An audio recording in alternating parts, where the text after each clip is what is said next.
Hey guys, welcome to Pretty Killer Podcast. I'm your host, Jordana, and I am so excited. I am here today with the cast and crew of Slaughter Beach, and I have Izzy, special effects.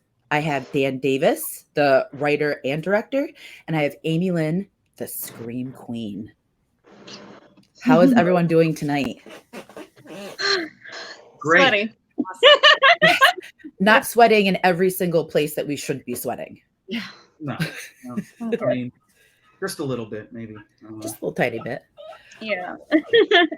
So I am so excited to be able to chat with these guys and talk about their independent horror comedy, which is honestly, like, to me, a mix of The Mutilator, I Know What You Did Last Summer, like Dumb and Dumber, Harold and Kumar, friendship type comedy. And I absolutely love it. So I cannot wait to pick people's brains and talk about this movie. So first off, though, I just want to go around the room and ask you guys, like, what was your first intro to horror? And whoever wants to go first can go. So mine, I was about maybe 4 or 5, and my dad is like a huge horror film buff, and it was like Halloween night, and the TV was on, and it happened to be Puppet Master.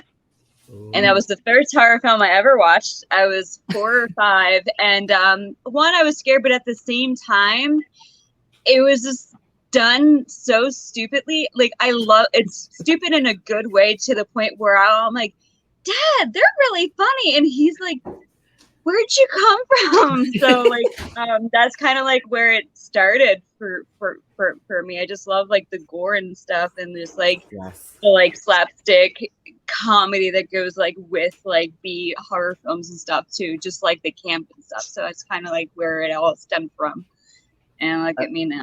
I love it. Puppet Master was so like you said, it was so terrifying as a kid, because I don't know about you, but and like all of you, but dolls and like small things scared me because I felt like they were on my level. Oh, yes. Yeah. You know, like they're just wild. Great movie. Yeah, and the one that spits out the leeches. Oh yeah. Oh yeah. That one, like, and like the guy that yes, I remember I saw that scene where he like bent his head down and he was drilling into the guy's forehead, and I was like, traumatized. I'm like, Jesus Christ. He was the best one, I swear. He was iconic. Yeah, I love him now. Oh yeah, he's a baby boy. Oh yes. Izzy, what about you? So mine's kind of like ridiculous, because like I feel like when you say intro to horror, like the first thing that ever like horrified me movie wise that I like saw was actually the dead body in Stand By Me. I watched it with my mom when I was like 5. Wow. Scary. And I mean, yeah, I know it's not even like it's a Stephen King movie, but it's his, like, you know, it's not a horror movie, but that like was like, when I think of like the first thing that ever really like gave me nightmares, it was that, and it's been, you know, downhill or uphill ever since. Yeah, that's I mean, just to see a dead body is traumatizing when you're a kid, because it's like, I don't know. And it's such like a cute movie, and you're like, wow, and then there's a dead body, and I was like 5, and I don't know why, but that was like the scariest thing to me ever. So. I feel that. I get that.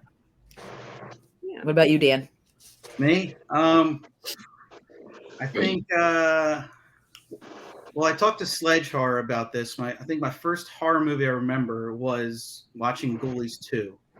And I think it was a gray area, because after thinking about that, I think my first horror movie was also the first It. Oh, yeah. Let's dive right into it. Now, when it aired on TV for the first time, that shit was fucked up for a 4-year-old. Like, for a TV movie, yeah, it was pretty scary. And then I think the gateway to horror, probably like, we grew up with some kind of fucked up comedies growing up. We had Beetlejuice. Yeah. We had all those nightmare scenes in Pee-wee's Big Adventure, The Clown Dream. And then I love Ghostbusters, so I grew up with those too. Those are a good gateway movie to horror. So funny you say Ghostbusters, because like, remember in Ghostbusters 2 how like intense the train scene was when what's his name turns around and there's all the heads on the poles, like impaled. Yes.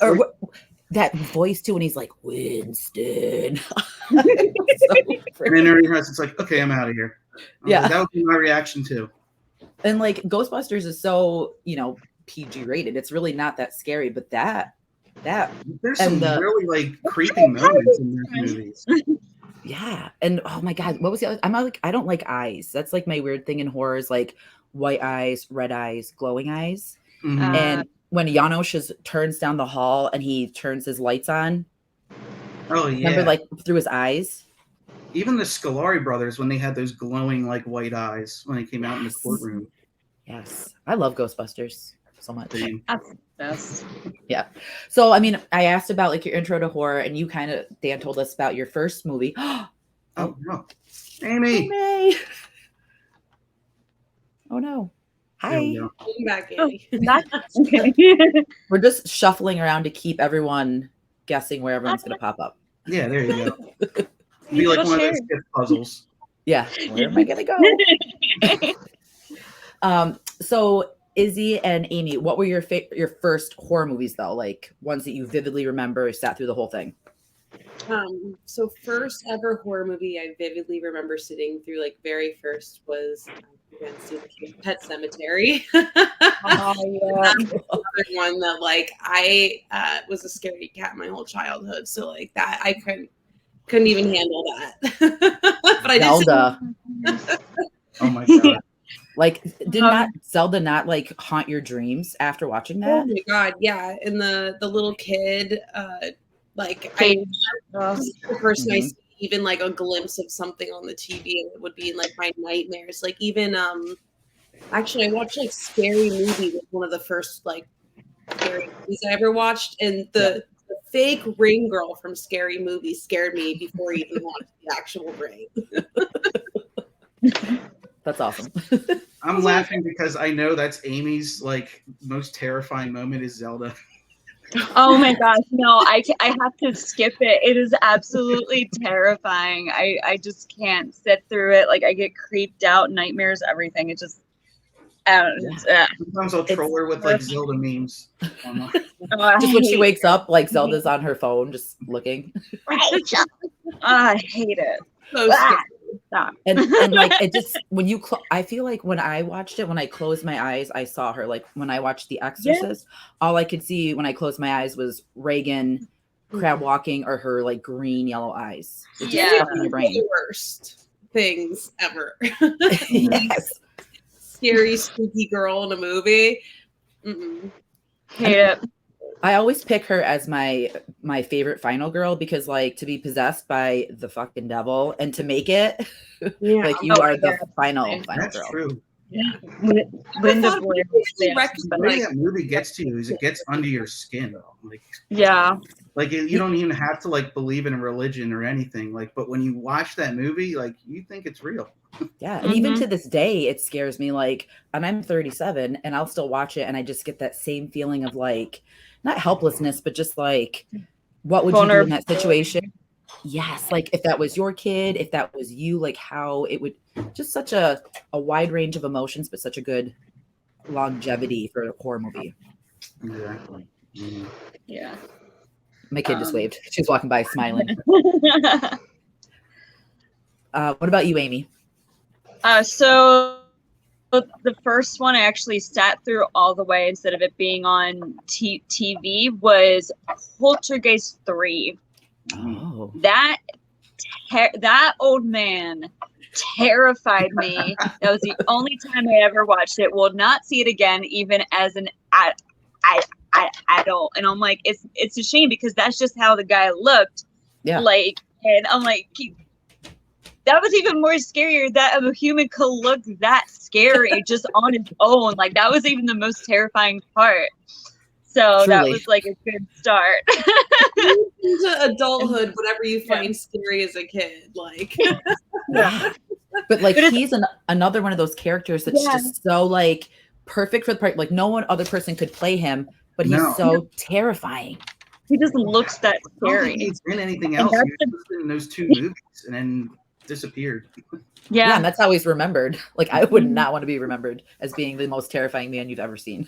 Well, I think it's goals at the end of the day. Like that's what I want to do. Like when I'm like old, I just want to be a witch in the woods is all I want. I want to be that type of old lady that like that the kids are afraid to like knock on the door or anything. I want that in life. I think that's like a great goal of mine. That's amazing. I might change my like goal to just retire and smoke weed by the beach to being a creepy witch scaring kids in the woods. I think Yeah, I might do that. You be the pigeon lady from Home Alone 2. Absolutely. Absolutely. So awesome segue into talking about horror movies that has stuck with us and amazing horror movies. Let's talk Slaughter Beach and let's dive right into it with Dan. Like, what was your creative process with creating this movie? All right. Well, there's a couple of other stories that kind of like intertwine. So the first one is that it just started out as basically a joke between me, Jim, and Brett while we're like driving to like a video gig to the beach. Mm-hmm. Ironically, because there's a sign halfway between where I am and Rehoboth, and there's a place called Slaughter Beach. So then we just kind of like came up with jokey ideas of what a ridiculous 80s slasher would be with that title. Yeah, and it's a great fitting name. And Slaughter Beach is a real place. Yeah, it's a real place. So I saw the sign, and then we were like, what if there was like a movie that was? And then we looked it up on IMDb. It was like, there is no movie called Slaughter Beach. Like, Perfect. What would it be like? You know, blah, blah, blah. And then just kind of came from there. Yeah. How the Defender Benders came into play is they were based on a comic book I used to do in high school. And I always wanted to do like a project with them and bring them back. Mm-hmm. And I didn't really have a story for Slaughter Beach yet. So I just stuck with making like a superhero parody web series. And then for fun, I put Fishman Sam as one of the villains in one of the episodes. And after I was done like drafting up like the episode, I was like, oh my God, this is it. Here's the movie. So from there, that's when I was like, all right, so the ridiculousness and campiness of the Defender Benders and the gory ridiculousness of Fishman Sam. Perfect concoction. Yeah. It truly is. Like I loved the one-liners, the fun, the conversations, just their mannerisms. And then you go into like these scenes of like an epic chase scene with you, Amy, the gore from Izzy. Like it was so perfectly crafted. And I just loved how it shifts from funny to like, there was a couple moments where I was like, oh shit. And I had a jump scare. Like, not to say too much because I want everyone who hasn't seen it to watch it, but there's like a epic jump scene at the end that includes Amy. And it just like took me off guard and I loved it. That was Amy's favorite scene to film. Oh yeah, it totally was. I jumped in those dunes like 17 times. It was great. It was fun. Yeah, I actually was fun. I had a good time. Yeah. It's just at night, all like the sand crabs just like come out, and I kept getting pinched on the leg every time. So like the screams were like a little real because I was like, oh my God, where is that? And I'm trying to block them. I'm trying to block Jim and Amy. And then Brett's got like a flashlight and his camera pointed to the other side of the dock. And he's like, I'm getting B-roll of the crabs. Forget about the damn crab. We got to film it. Yeah. I'm like, I'm crawling in the sand, and it was like waves crashing. I'm like, this is the exact place. That's great. And I love, like, I think crabs are the cutest. Like I follow this TikTok, and he's like a pet crab. Oh, but like she puts hats on him and shit. It's like the cutest thing. She walks him on a leash, but I could not imagine filming at night and having like shit biting. They're like everywhere, and you don't see them. You have to like kind of like open your eyes in the darkness, and they're like there's like 5 of them. Like, oh man, yeah. But how fun to shoot on the beach? Because I grew up. We were talking earlier. I grew up in Orlando, so I love anything that has to do with the beach. Ocean or anything like that. How awesome was it to shoot and film there? Oh, it was awesome. I had the best time. Yeah. I would say like my favorite scene to shoot was just on the was on the ride because we kept going through about like 20 times. Nice. And this guy here kept cracking me up the entire time. And I am like, I'm supposed to be like a moody bitch. Like, why are you making me laugh so hard? Just stop. It was honestly like the best scene, I feel. Yeah, that was so much fun. I think it'd be so much fun to go through a haunted ride. It was a haunted ride, right? Yeah, it was. It's actually a real place in Rehoboth. So. Hell yeah. I love the old, I wish we had more old scary rides because I think that they could do so much with like, the shell and add, a little bit more newer stuff, but keep the old stuff. Cause I love when you turn the corner and it's just like makes that loud whistle noise and it's just sitting there. Yeah. So I did not know that it was a comic. That's so cool to see, and to see like your creation come to life and produce this awesome movie. Well, like I said, it was a comic that was like laid dormant for like years. Like I did it with my friend in high school, and then like it kind of just sat on the shelf, and I was just like, I love those characters. I want to kind of bring them back for something. Yeah. And I couldn't like figure it out until I put them and Fishman Sam together. So. Now, Fishman Sam, I just have to quickly touch on him because the thing that I love that you did with him is you brought him to life in like the afternoon, in like broad daylight, because you don't really see too many killers doing their thing on a beach, just hanging out. And I loved the stills of him just standing there. Like I thought that was cool that you did that because primarily you see nighttime. Well, that was actually like a couple of those were like tough to shoot because I would actually have Jim like on the phone and be like, all right, Jim, time to duck. Yeah. Because we would be filming with a lens and Brett would be all the way zoomed in to get that wide shot. So. Oh, nice. There's so much to it. Like I don't think people really understand how much goes into like shooting a movie, creating a movie, you know what I mean? Like the kills, the acting, it's just such a process and it's a lot of work. Awesome. Yeah. Oh, it was a pain in the ass. But it was worth it, right? Oh yeah. So Izzy, I wanted to touch on the effects because I am a special effects whore. Like I love The Thing, like Damien Leone for Terrifier, and I felt like there was hints of that throughout the kills and your work, and I absolutely love it. So do you want to tell us how you got into special effects? Oh yeah. Well, basically, I mean, again, like I told you, I was a scaredy cat, so I wasn't really into horror movie as a kid or anything, but I really liked Halloween, and I loved cosplaying and stuff like that. And then that is actually what got me into special effects, which then made me fall in love with horror and actually making film too. Just all that kind of fell together, and that's how I got involved. And then I actually so Potter Beach was the first full-length feature I did. Oh, wow. And it was so unique because Dan reached out to me when about 90% of the movie was already shot. And it was really cool because when I saw it for the first time as well, I got to kind of see the whole movie with the effects and then meet all the main actors like I killed. Right. And it's like the easy, I mean, not the easy part's done, but you kind of feel like the characters. It's kind of a good transition into like being able to create all that. Yeah, it was so cool. And then that was it was so fun seeing a big screen and seeing people's reactions to it, especially because it was such like fun, campy things to do. We had a really good time, I feel like,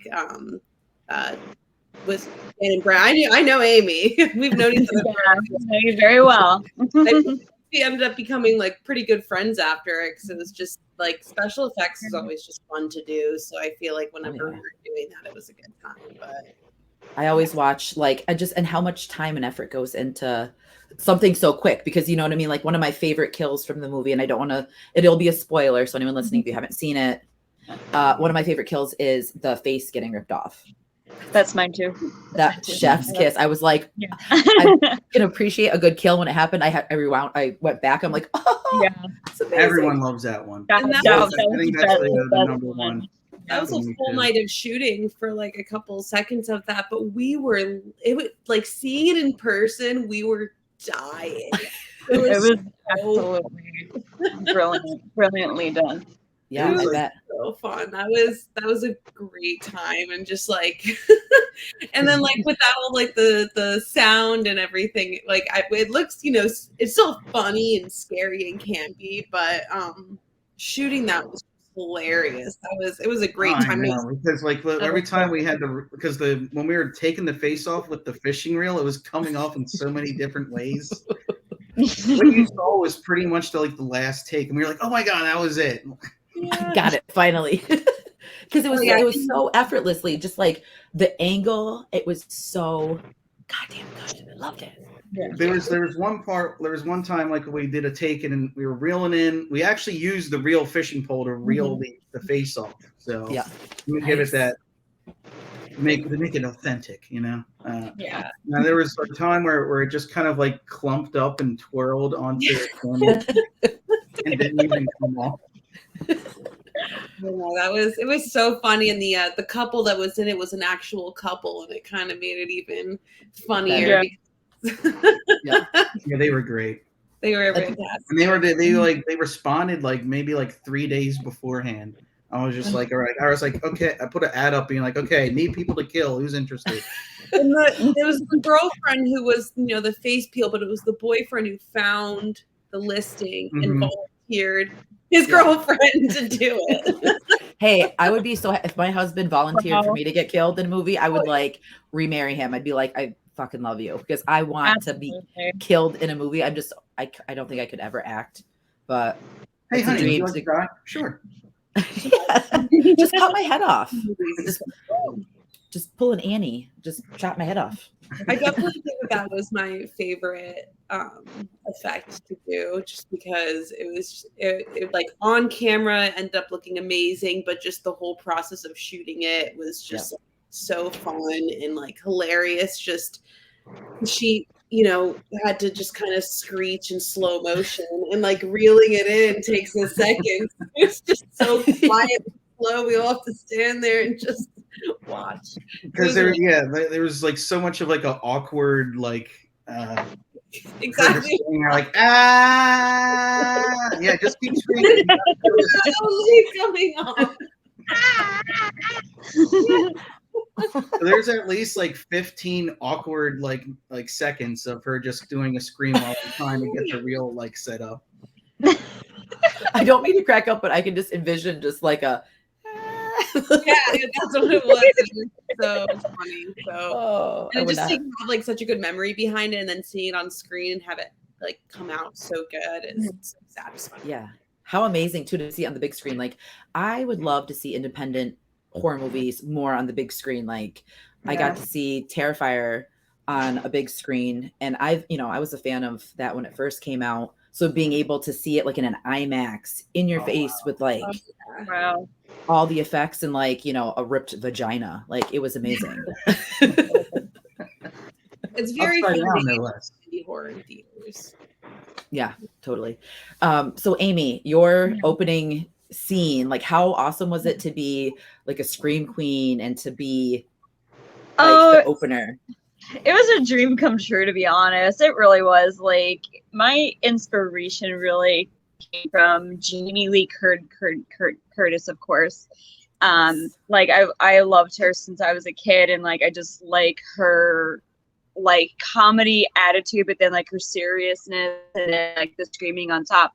But also I really channeled in my Ann Darrow from King Kong. When I was a kid, when I heard that scream, I'm like, I'm gonna practice this in the mirror. And I was about like maybe 6, so my mom just caught me screaming in the mirror, practicing for like the entire day, and I was just screaming and screaming and screaming, and like she has that on camera and all. I was a very strange child, so just to be able to like absolutely just do that and just let her rip and like be covered in blood, crawl in the sand, get sand all up in the crevices and scream at the same time is actually a dream come true. I feel that. And I love that Jamie Lee Dream Curtis big. was You're welcome. inspiration because she is, Yes. I mean, how can you go wrong with Laurie Strode? Oh, She- right. You know, like, and the evolution of Laurie Strode, Yeah. seeing like how she was in the first one to the Absolutely. badass H2O to 18. It's like, Mhm. she is such a icon to look up to. And I think that you did so well. And I love, Thank you. like, I'm super jealous of you being able to like be in the sand and being chased by someone, because that's another bucket list thing I'd love to do. Do it. It's great. For a fisherman, you know. Yeah, I know. I think that the thing that I loved about him the most was that he didn't just use the hook. He had his fishing pole, and he had any other like sea Harpoon. device that he could find, like paddles. Like, I love the scene when he's walking behind Annie and he's dragging the paddle, Yeah. Mm-hmm. and it's just like shot from behind. It's just so menacing, and I just, it's I classic didn't know what slasher. a clam rake was until Oh.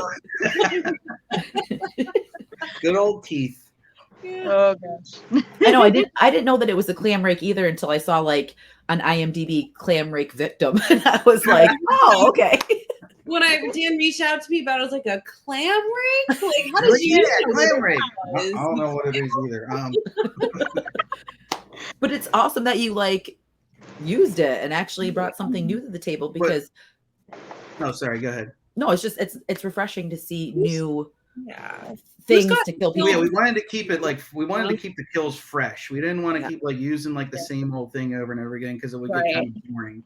So having like so what we did was we went around like the fishing sections of like Goodwills and thrift stores, and we were like, I was like, who can we kill? And it was like, can we kill someone with this? All right, what is this used for? And then we would look it up, like circular thing that says dock mate.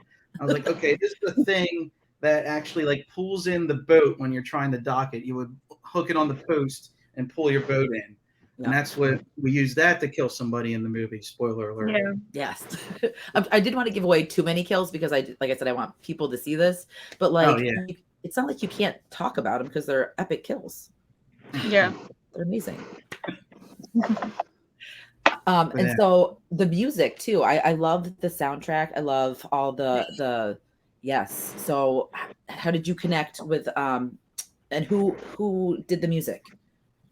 Well, who composed the music was Sam Bischoff, and he was actually another like newcomer that like was doing it for the first time.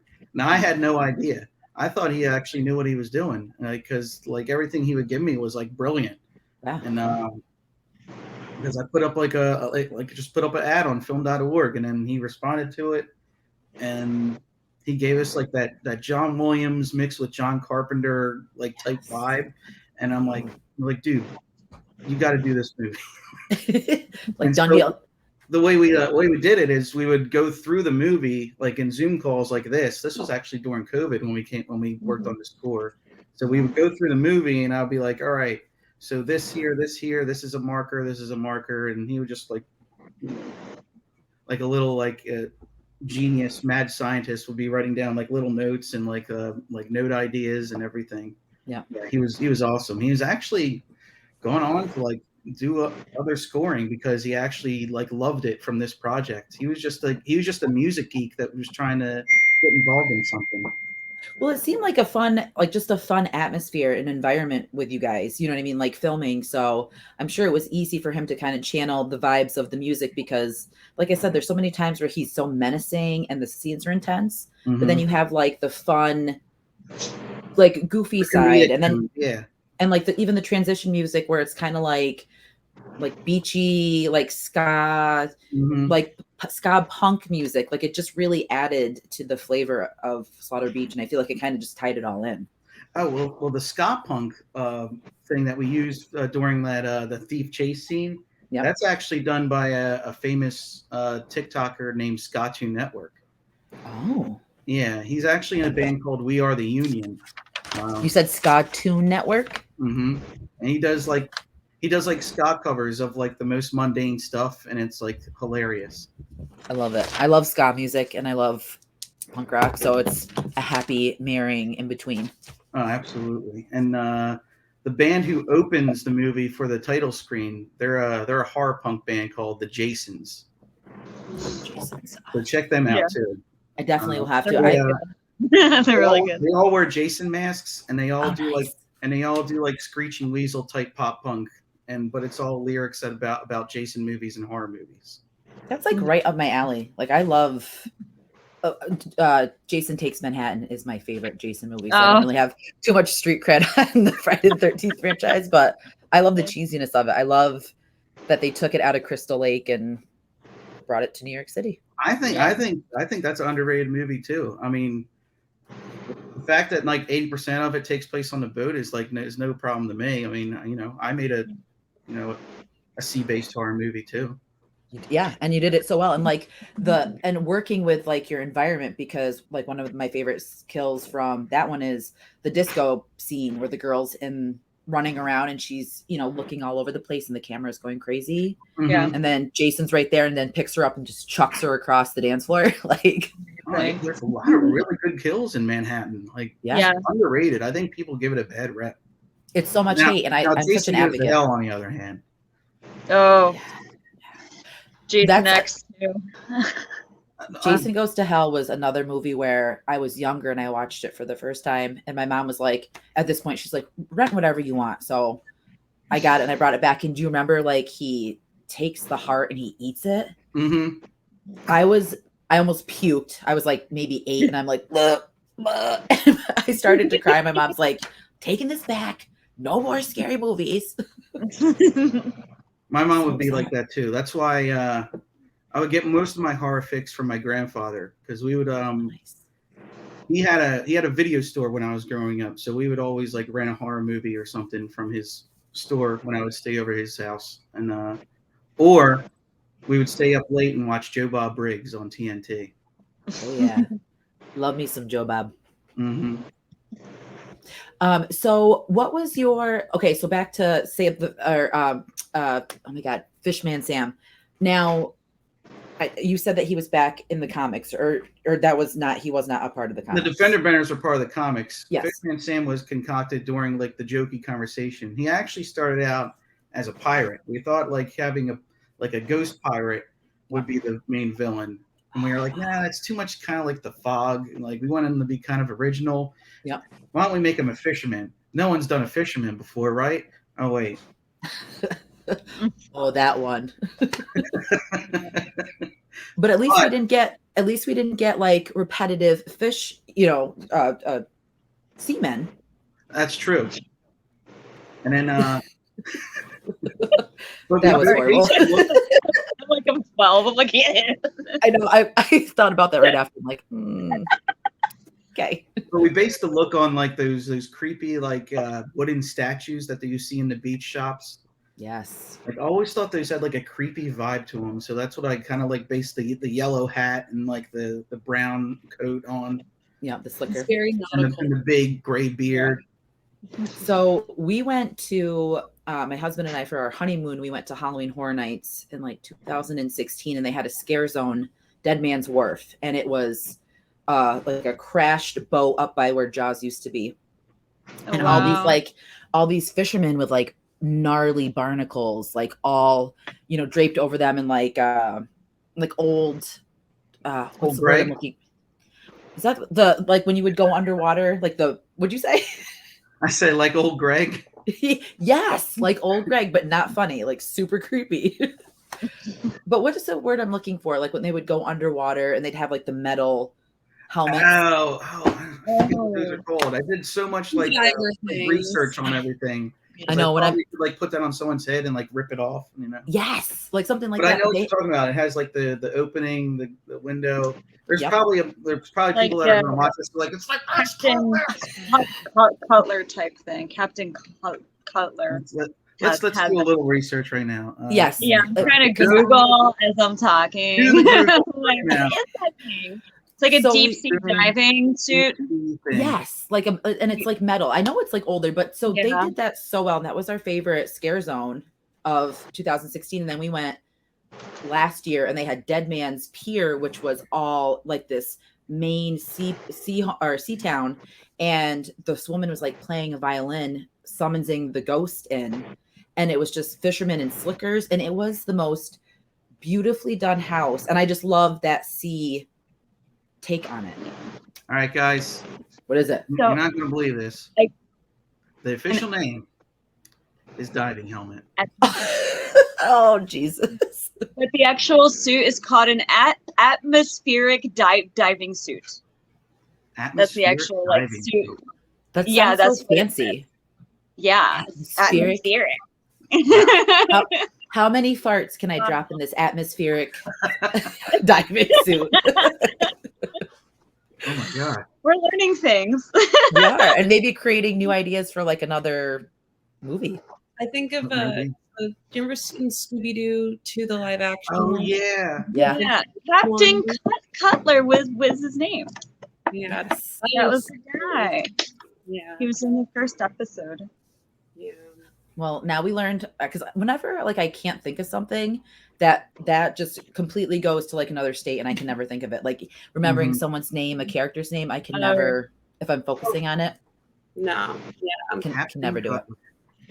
Don't test me on anything. Yes. Don't ask me. Do you guys think that there would be like a Slaughter Beach 2? Is that like bad to ask? Because I would love to see like a sequel. Oh, really? I mean, we're cooking up a couple ideas for Slaughter Beach 2. It's just a matter of if we have the money for it, you know. Maybe an Indiegogo campaign again. Yeah, totally. I mean, I feel like independent horror movies are like on the forefront. Like they look at Smile, look at Terrifier 2, and like what they're doing, you know. Right. I mean, Terrifier 2 is one of like the most highest grossing movies this year. Yeah. That was actually a real win for indie cinema. Thank you, Damien. And then you can make like a low budget one and to do a sequel with an even bigger budget, and that come even. They had like 10 times as much money. Even fellow Delawarean Ty West, he made the X series. Oh wow. Yeah, and Pearl was awesome.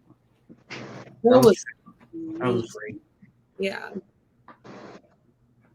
So, but I would. There's actually a drive-in theater. Pearl. You haven't seen that yet? Oh my God! I haven't seen either. Yeah. I haven't. My God, it's fantastic. It's all on Hulu. I saw one of the clips today. I saw her dry humping the scarecrow, and I was like, oh, wow. But for me, like when X came out and when Pearl came out, I was more like, I'm not saying they're not good movies. It's just I was leaning more towards like Barbarian, like the stuff that really like you wouldn't even think of it. Like who thinks of Justin Long being the asshole villain in a movie and having, you know, the creature that was created, like. But again, I think that's what we need is more like creatures, more original ideas, like some rejuvenation. I think we're slowly getting to that because, like, it seems like everybody's getting the big corporate superhero fatigue recently. Yes. I think we're getting out of that era. We've been in it for like almost 15 years. Same. Which is good to hopefully get something new because I am such an 80s B horror movie lover. Like I love Sleepaway Camp, but I love the sequels a little bit more. Like I love Sleepaway Camp for what it is. But like 2 and 3 are amazing because they're just so. The second one was really well. That's Springsteen's sister, so it's crazy. I know, isn't that crazy? It is crazy. And like what else? Like Street Trash, I think is one of Street Trash is awesome. Amazing movies. Hang on, where's one of my favorites? I'm probably gonna knock over my DVD case here. Toxic Avenger. You ever see this one? Basket Case. Yes. It's so good. But my God, I feel like a movie like that today would just people would be like, "What the hell is this?" Like some people, you know, Blob Man. What? I'm all here for it. Like, do it. I appreciate say an 80s classic horror, but I am a 2000s neo slasher person through and through. Yes. That's great taste. Okay, so that brings me to my next question. So like what are some new, and we'll go around like some newer horror movies that are like top tier for you guys, like ones that really struck a chord with you? I guess. Can't think. I know I don't want to put you guys on the spot, but I loved Malignant. Mhm. I've been wanting to watch that. It's amazing. I mean, a lot of people didn't like it, but personally, I just thought it was. I think it's one of those movies where, like, well, you know, so many movies now are also afraid to be campy, yes. and they're trying so hard to be serious to where there's just it's boring, and it's one of those ones where it's still scary, but they went campy and it was fun. But I love The Collector. I love the Final Destination movies. I love the new Scream movies that are coming out. I just binge watched all the Insidious movies, and I haven't seen them in a while. So they actually, I watched 2 a.m. with my friends, and we were actually like jumping. Like I forgot, you know, like it's one of those ones that you don't, you know, you're like, you know, like I saw it years ago, and then I watched it again, and I was like, holy shit, like Still hold up to this day. James Wan, brilliant. Like when he came out with Insidious, I feel like that changed like a paranormal, like the paranormal game. Like it stepped it up and actually scared people. Like I saw that in theaters and the whole audience, because it was packed. Everyone was like the jump scene with the lipstick demon, even like the dude behind the kid's fucking awning when he's just standing there. People were like, oh, like freaking out. I loved it. It was so it was great. It's something that did, like you were definitely saying, took us out of the 2000s slasher era, and it It became did. a whole new thing. Yeah. I mean, I love seeing like what people try to do different. I love all the A24 movies that they've been coming out with, Midsummer. And then I also I'm excited for even ones that are coming out. Like Talk to Me looks really good. Yeah. So that's me.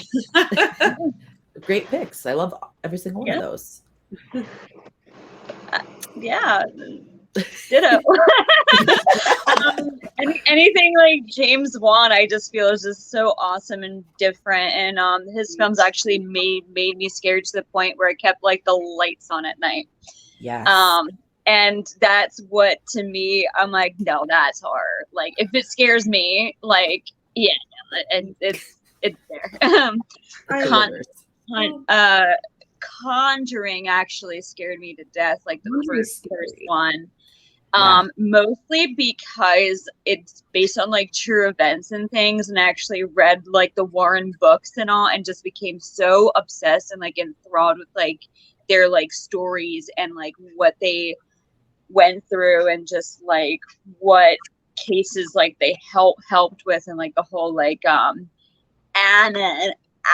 Annabelle thing and Amityville Horror, like all those, like any psychological, like paranormal, like ghost films, like that's what I really like the most, to be honest. Because they're the actual things that actually scare me. Yeah, and like coming from the Conjuring, we got like the Conjuring universe, we got like the MCU of horror when it comes to the Conjuring, because we have like Valak, we have, you know, all the different Annabelle, the different series that came out of it. Universe too, right? The what? But Conjuring and Insidious definitely like were game changers for me. Like I loved all of those, hands down. What about you, Dan? For me, I'm mostly like an old school guy, so I'm always trying to find like old nuggets from yesteryear. But I think I already mentioned the ones that I really loved that I saw this year, which was Pearl and Terrifier 2. I thought those were excellent.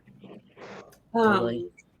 To build on that thought too, made me think about how, like, I feel like, you know how you're saying we were kind of getting out of a certain era, and I feel like the past couple of years, like, you know, stuff like Final Destination was great. One of my favorite movies, it was all CGI. I feel like most recently they're getting back into special effects.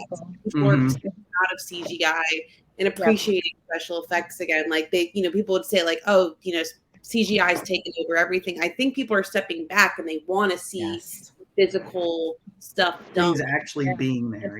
Yeah, exactly. And when people talk to me, like they're like, oh yeah, like I don't want to CGI anything. Like I want to, and it's different. It feels different. It looks different. And I even, it's cool to see even movies, people who have like a budget to CGI everything still are going for physical effects. Pearl was all practical, and so is Terrifier. It's cool. And it's so like, it's amazing because I feel like, I mean, we have The Thing, American Werewolf in London, some like iconic special effects. And I feel like, it's just now opening the gates for, and like, we did go through the CGI period. Like The Thing prequel was all CGI and it had potential. Like I didn't hate it because The Thing is one of my all-time favorite movies. So I felt like anything that was related coming out, I'd be like, oh, I don't know if it's necessary. But if they would have hit that with practical, I think it would have been received a little bit better.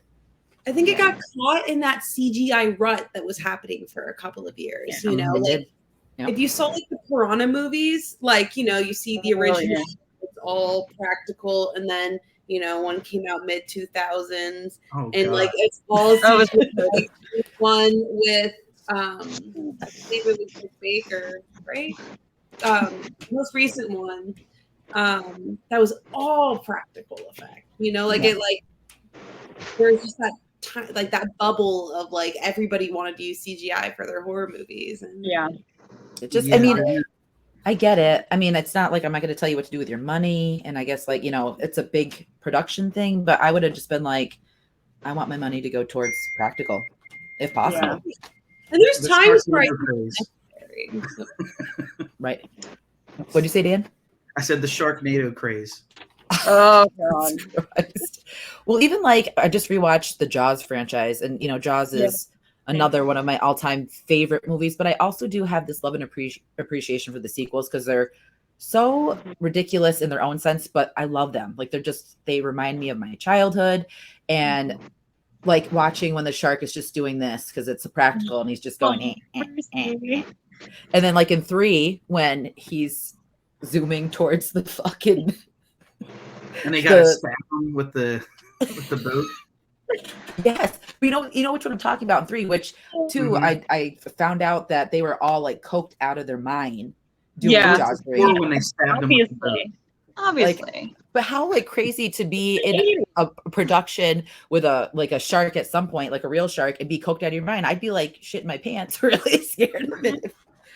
I mean, not that I do that, so just I don't do that. But 2 is actually an underrated movie. It's actually not bad. Yeah, I love 2. I think 2 is a good sequel to Jaws. Even though Richard Dreyfuss appreciator of the sequels, it sounds like, for horror franchises. So that's why you're asking for a Sutterby. I am such an advocate for sequels because there's so many that like I don't want to say are better than the original because it's blasphemous. Sometimes I talk about Scream and Scream 2.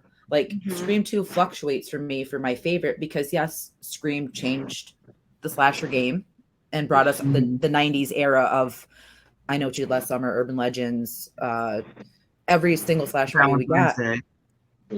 Valentine's Day, yep. But I love Scream 2. Yeah. I feel like also like, the first movie's for everyone and then the sequels and everything after, it's for the fans. Yeah. You're just like, I don't know what to do. I just want to see more. That's a great way to put it. The same movie again. Yeah. Yeah. Just give me more of it. And I mean, yes, we've gotten a lot more from a lot of franchises, which, I'm even if you're not a fan of movies in the franchise, at least it's introducing itself to new audiences. Like I didn't really enjoy Scream 5 just because it didn't feel like a Scream movie to me, even though I know they're trying to kind of make it their own and kind of branch off. But 6, I fell in love with 6. Don't spoil 6. No, I won't. Oops, I won't say a word about 6. Knows who the killer is to me yet, and I plan to keep it that way. It's very difficult too to to even have a social media account when movies like that come out, because it gets people like get off on spoiling movies. Oh yeah. Oh yeah. Like I don't. Just Especially with the annoying. movies, the whole point is you want to. They're so good. With 4 got me. Yeah. 4, like I was not expecting it. Yeah. 5, I was like, okay. Like, I mean, I liked it. It was still good, but it was like I could see that. But 4 got definitely. It was. I love this movie. Yeah. You know which one got me out of the franchise? And this is another blasphemous statement, and people who like listen to me, they're gonna be like, "Oh God, here she goes." But I loved Scream 3. Really. I did. I loved the reveal because I feel like that's when we like actually got to see Sid emotional. Like that's the one time I actually kind of felt like not bad, because she was always badass in 1 and 2. Mhm. But I feel like she kind of like showed her vulnerability and like having it be the connection that she had. I loved that, and people hate on Roman. They hate him. Uh-oh. Oh, did I freeze? You froze just for a little bit. Yeah, just a little bit. I'm sorry. I keep seeing my little Wi-Fi thing going. Mhm. Am I still freezing up now? No, you're all good now. Okay, good. Fine. I wasn't pretending to freeze. That was real. Or Mhm. But so too, to get back into like newer horror, have you guys seen Hell House LLC? Yes. Great movies, and they're scary. Yeah. And that's like, I love it because it's so minimalistic, and it's so like seems like an independent movie that was so effective. And that's one that actually I had to pee really bad, and I was on the couch and I did not move. I slept downstairs with my sister-in-law. I'm like, Wow. I'm fucking terrified. I like when found footage was good when it's, done well, Mhm. that's the same thing with like I really like Creep. Creep and Creep were both amazing. Made me Those are kinda, two of my faves. yeah, definitely did completely different styles. I mean, or themes, I guess, when it comes to like haunting and more like, killer. But I think Hell House did a great, and I watched all of them. I thought all of them were scary, and I like how they all intertwined too. Yes, and I loved all of them too, and we're getting an origin story. Yeah. So I'm pumped about that. And it's funny you bring up Creep, because that's another like small franchise that I love, because I find myself oddly like attracted to Joseph. Actually, I think I can see that. more of a thing that there's like a horror theme when it comes to like almost like low key sexual scary, but you have to keep it really subtle. You don't want it to do it like, and that's where like Creep was just riding a thin line of being like, like Yes. you're like, ooh, like, ooh. You're like, ooh, and then you're like, Scary. Like, oh. Like, like it's not smut, it's just so subtly to where you're like, I don't know. I don't know Like, how I feel wouldn't about this. mind. Okay, but also I'm a little upset. Yes, and like we got to see, I mean, has everyone seen Creep 2? Because I don't want to say too much. I haven't seen Creep 2. Well, Highly I'll spoil that there is Well. nudity and you see penis, Lovely. I which can't I was wait. not expecting. For some You're gonna reason, get right. reminded Amy's of gonna get off Forrest Gump. afterwards and watch it. Yep, I'm getting it now. Let's go. But it is like Creep was great in that way where it was like an uncomfortable kind of horror, but it had that like hint of like sexuality in it that was like it was very unique. It needed it. Yeah, I love any found footage. I'm like huge fan of VHS, and all VHS movies. Yeah, And Rec. I mean, yeah, and Chronicle. Even though I don't know, like some people don't count that as horror, Horror, but because it's like sci-fi. yeah, but that one's Yeah. a big one too. I've never heard of that one. Chronicle. Chronicle's great. It's the same guy who was in. He plays a Green Goblin in Amazing Spider-Man 2, Oh. and is also in A Cure for Wellness. Have you guys seen Is that? that Great. actor. Is that the one where they go to that like retreat? Like they go up to Yes. that? Yes. Okay. It's I like watched one that the guy last is a time. business guy. He goes to find his boss, but it's the same actor. And it honestly came out. It's after Blair Witch, but it was like kind of right before like it got oversaturated with found Oh, footage. gotcha. Oh yeah. It's a Great great encounters. movie. Yeah. I love found footage. It's one of my favorite subgenres. I love slasher and I love creature features. Like those are my tops. Oh, Well, yeah. if you're a fan of Slaughter Beach and you're a fan of found footage, I think a great in between is this one movie that I think is extremely underrated. Recommend all these called The Bay. Oh, Place in like yeah. a beach town, and yeah, it's really good. And the plot twist is like or like what they find out is actually really interesting. I definitely recommend that to you if you like Slaughter Beach and you like found footage. I literally just watched that right before the 4th. Yeah. Oh wow! Oh my god! Yeah. Isn't And that the same vibe? Like not the same vibe as Slaughter Beach, but very like beach town. yes, totally. I will recommend this one. This was actually screened with Slaughter Beach at Creature Feature Weekend in PA in Gettysburg. And I got the Blu-ray here. It's called Crabs. Oh, wow. I love how you have it. So, I love it too. If you are into the Lulu lure of Slaughter Beach, Yeah. you will like Crabs because it's about killer horseshoe crabs. Ooh. And then if you like Pacific Rim, Yeah. Okay. I'm gonna go zoom in a little bit. So in one part of the movie, the horseshoe crabs bound together to make this giant kaiju monster, and then all the nerdy kids come together and build this robot to fight it. Wow. Oh my god. Where can I stream that? And it's all tonight? practical effects mixed with just a little bit of like homebrew CGI. They should have like a beach horror film festival on the beach. They should. Absolutely. Hands Can we down. like pitch that and advocate it? Because my husband, he does a instrumental surf, and it's like progressy, like fun, and like we can get like surf bands to play and like do surfy horror movies. Yeah. Oh, that'd be awesome. Like all beachy horror movies and like because there's just so many and Yeah. Well, Mike Love of the Beach Boys, he'll probably be playing with them until he's like 100. So I'm sure they'll do the gig. that'd be so cool. All right, And like have it be like a luau theme with like tiki glasses and like, you know what I mean? Like let's We can get an Elvis impersonator to do just all blue Hawaiian music. I love it. I'll dress up like that. Elvis. Yeah. But It's speaking very about like fun. creature features, and we were talking about Piranha, I wanted to tell you guys. So I saw that on the big screen in 3D because remember it came out in 3D. Oh wow, yeah.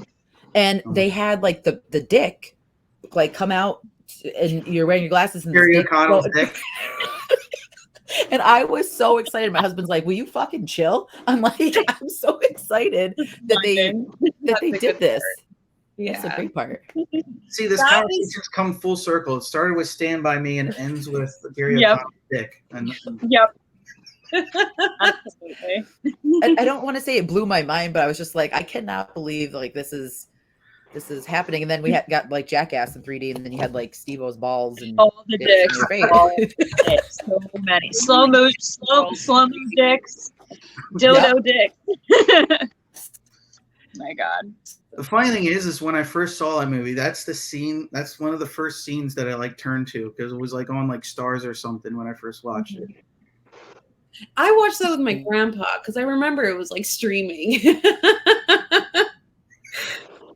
Wow. So you had the been cool grandpa like I did, who was just like, yeah, there's dicks and boobs in it, but you know, whatever, kid. I remember being still like the special effects. I tried to show. I mean, yeah, they were. Yeah, it was amazing. Yeah, it's done with us. Actually, some of my I favorite. like. I used to rent am I being choppy? Yeah, it was a little choppy, so I was just trying to pick it up. I'm sorry. Yes, please. When I chop, then just everyone else talk because I remember I don't know used if to it's rent like the VHS when I was a kid, and the second one when they started like flying and getting into people's like necks. Yeah. Piranha See, 2. we- What was it called? Like the It's Piranha goofy. 2. Yeah, Piranha 2: The Yeah. Spawn, I think it's called. yeah, we need more movies like that. Like I want a Kraken movie. Oh yeah, it has to happen, please. Or like Like a something- real like Cthulhu movie. Yeah. Somebody today told me their whole idea about crocodile or an alligator movie in a lake, and I was like, "You're just telling me Lake Like Placid. Yeah. Placid." I'm like, Can I just say Betty White in that was like the absolute like I love that. So like she was just amazing. That was like the Yes. first thing I ever saw her in was that. And I'm just like, I love her to the day I die. Like Chef's Kiss. This is when I tell you to suck it. funny. And then the Yeah. plot twist at the end, because I watched that only like the last couple of years, and I was like, "Oh, anyway." Betty White, one of the Golden Girls, ain't Yeah, so it golden. was. Mhm. Of course. Rest in peace. Again, it's yes, She died here. I know. Yes. So sad. So I'm glad we got that movie with her, though. yes, Mhm. absolutely. Result with That was some like, that's like one of the only movies that I know her in, because she's mostly just been known for Golden Girls and just kind of being a TV personality. TV shows. Yep. She was in The Proposal with freaking Reynolds. Yeah, Ryan. Yeah. That's right. She was in that for a little. Yeah. She was Was she- great in it, but it was just so that movie Was was she in trash. Grandma's Boy? Grandma's Boy, no, that was Doris Roberts. Hmm. Yes. Amy, Okay. those 'cause are old lady actors. I was trying to think of the other like old ladies that were in the movie, and I thought that she was in it, but No, it was Doris and Mrs. Partridge was in it. that's who it was, From Miss the- Partridge. yeah. Mhm. Yes. She was Grandma's Boy. amazing. Oh yeah, God, that movie So is iconic. ridiculous. I love it.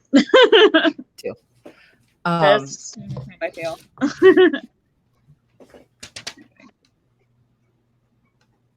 Okay. My kid's running down with a note. They already made a Kraken movie. It's like, okay, Miss IMDb. Oh, Oh, nice. They're your producers. Yes. they already released the Kraken. The total producer who just tried you a note. Oh, she always like I'll be recording and I'll say something and I can just see her like lingering out the corner of my eye, and then after she'll tell me something, I'm like, you should be my editor. Yeah. Well, I love that we got to sit and chat. I just want to thank you guys. I don't want to take any more of your time because we I got all the time in the world. I ain't doing anything tomorrow. I feel, you know what? I'm off tomorrow too, so I feel that. So excited to be off, but I feel like we should come back and do this again and maybe talk like something like a topic or something where we could just talk about more movies, even though I'm so glad that we got to talk about Slaughter Beach, and I'm going to tell everyone that's listening, obviously promote it on the podcast, where to buy it, because you need to buy it and support independent films with these amazing people. I'll drop everyone. Get the Blu-ray. It comes with a free poster for the kids. Oh, Oh, I love that poster too. I'll be fancy. It is a great poster. It's very reminiscent of, and not comparing it because it's its own, but it's very reminiscent of like the 90s posters that I loved of the actual characters, the actual Yes. antagonist, and like kind of where it takes place. And I love the simplicity of it. So that's one of my favorite posters. Thank you. Thank you. The poster is so cool. Maybe we'll Yes. send you like a signed copy one of these days. Done I mean, very well. I will buy the copy and just, I don't know if it ships from you or where it ships from. But No, it's just, just from SRS Cinema. So Okay. go to srscinema.com. And, I think right now we could plug other projects going on, right? yeah, so it's just to say if anyone has stuff going on, please plug away. Ladies, take the floor. You Oh. go first, Amy. Oh goodness. So I'm doing a film with Jim, aka Fishman Sam. It's called Yesteryears. It's like a short film. It's like a time traveling film. Seems pretty cool. And then I'm gonna be working with Dan next month and on a little project called Fiddler, and I'm excited. And then I'm also writing a little tasty horror snack of my own as well. Very psychological horror slash normal at the same time. There's like a nice twist in it. It's called Shadows. So I'm going to be doing that. It's almost done. I'm a perfectionist, so it's going to be a while. That's what I got going on. I'll be impatiently waiting for that because I love psychological and I love a good twist. Yes. I'm a sucker for a good twist. I'm just trying to get it just right. Yep. Yep, absolutely. Yep. That's me. We'll also be doing some work on Dan's next short and also doing some work on Yesteryears with Amy. Yeah. Also, there is a Seed and Spark out right now for the post-production of a queer vampire film I worked on that I'm very proud of. With Robert Picardo, so called Crimson Shadows. So anyone's interested in checking that out. Oh, I saw you post that. I'll put it in for that one. Yeah. Yeah, it's cool. I'm just very proud of it. We had a transgender director, and everybody on the set was either queer or a woman. It was a really cool experience. So wow, that would have been awesome. I don't think it was queer or a woman. And as mentioned earlier by these two, I'm working on a short called The Fiddler. It's a Tales from the Crypt inspired segment that's going to be part of like an anthology movie called Ultimate Terror, which will be coming from Jeremy Moorhead from Epic Film Guys. He's producing it, and nice. Yeah, so we'll be working on a segment for that, and the segment is called The Fiddler. I'm excited. I love what it's about. I won't say right now. We'll keep it a secret until it comes out. Anthologies are, again, chef's kiss for me. I love me a good anthology. So having you be a part of that, I'm sure it's going to make it 10 times better than it originally is. So, yes. Aside from that, I'm working on another short. This is more of like a family-friendly comedy short called The Boog, directed by Brian Wilde. And then that has a little cameo. That has a little cameo from Lloyd Kaufman. That was fun. And nice. That should be coming out in the coming months. He's working on that, on editing that together. What else? I think that's about it for now. Well, all of that sounds so exciting, and I cannot wait to check everything out. Busybodies. I love it. Yep. But again, I will drop everyone's socials, everyone's tags, where to get Slaughter Beach, all the information. I'm going to drop it. I'm going to do numerous posts. I'm going to tag all you guys. Everyone needs to know about this movie and your performance, your amazing special effects, and your amazing visions. And also, Amy, I wanted to drop too. You won an award. You won Scream Queen, didn't you? I definitely did, and now I can officially die happy and screaming. Love it. I know that title. I would die happily too. So I just wanted to shout that out because that's amazing. That's why I kind of named her. I subtly named her character Barbara Quigley. Yeah. Mm-hmm. Yes. Yep. Love it. Totally. Another reason why I love the movie. Well, again, I appreciate you guys being here and hanging out with me. I know it took a little bit, and I'm glad everyone was patient, and we finally got to do it. So thank you all. I had such a fun time talking to you, and we'll have to do it again. Yeah. Absolutely. Thank you for having us, Victoria. Yeah, it was awesome. Yes, and to everyone listening, yes, we'll collectively figure out something cool to talk about, like hidden gems or like our top 3 something. Mm-hmm. We'll do something fun. Our favorite Descendant songs. Oh my God. My list will go on and on. My daughter too. I don't know if we just took her real quick before we leave. We just took her to surprise her to go see Descendants because they were playing in Stroudsburg. I told her we're going to Buffalo. No. We get into PA and she sees like in the hotel room, Maiden, you know, whatever. She's like, hey. I'm like, no. So we go find dinner and we're walking down towards the Sherman Theater. And I kind of like space back and Carl, the bass player, standing in front of this like falafel joint. And my husband loves Descendants. He like grew up with them and she loves them too. And he just was fangirling. He's staring at him. He was on his phone and I'm like, Greg, like, stop it. Like, you're embarrassing. And he puts his phone down and he looked at us and Carl's face kind of. Oh no. Uh, I was into the story. No. My husband's like, hey, Izzy.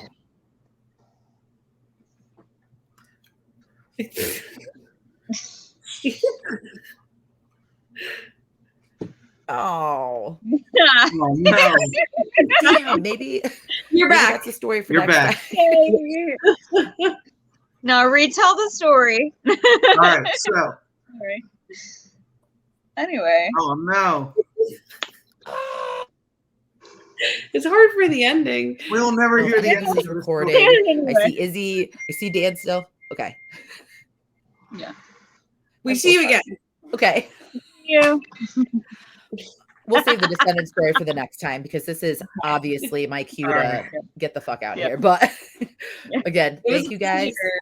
Yes, it was awesome meeting you guys and finally talking to you. And I will let you guys know when I'm about to drop this. And for everyone listening, if you could rate, subscribe, follow these guys, it would be greatly appreciated. So everyone, thank you for tuning in and we will see you next time. Bye. Bye.